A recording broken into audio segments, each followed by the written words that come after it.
Hello बच्चों, let's read the question. The question says the surface area of two spheres are in the ratio of 1:4.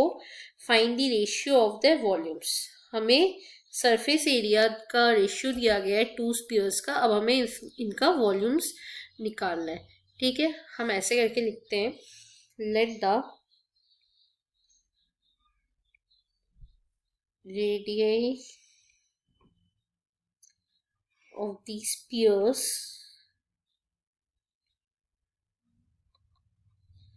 be R1 and R2. ऐसे हम radii को assume कर लेते हैं. फिर हमें क्या बोला गया है, find the ratio of the volumes. तो हम रेशियो ऑफ द वॉल्यूम्स ले लेंगे 4 पाई R1 square by 4 pi R2 square. इसको किसके साथ इक्वल कर देंगे, 1/4 के साथ. ठीक है, 4 पाई कैंसिल हो जाएगा. फिर क्या आ जाएगा, R1 square by R2 square equals to 1/4. So R1 by R2 आ जाएगा आपका 1/2.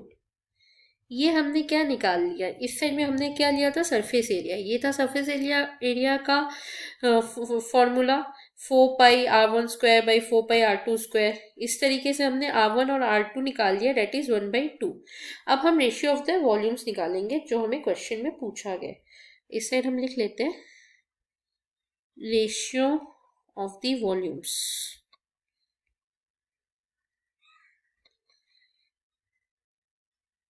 रेशियो ऑफ द वॉल्यूम्स निकालेंगे. रेशियो ऑफ द वॉल्यूम्स कैसे निकालेंगे, फॉर्मूला बैठा के 4/3 पाई R1 cube by 4/3 pi R2 cube.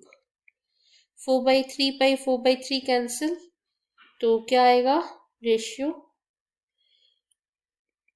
R1 cube by R2 cube. अब R1 और R2 तो हमने निकाल लिया था, डेट इज 1/2.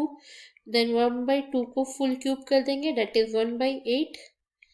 देयरफॉर क्या आ जाएगा, ratio of the volume of the spheres. Ratio of the volume of spheres equals to 1:8. First हमने जो रेशियो दिया गया था 1:4 सरफेस एरिया का, पहले हमने उसकी हेल्प से रेडियाई निकाल लिया R1 and R2. R1 and R2 की हेल्प से हमने रेशियो ऑफ द वॉल्यूम्स निकाल लिया. Hope you understood it well. Best of luck.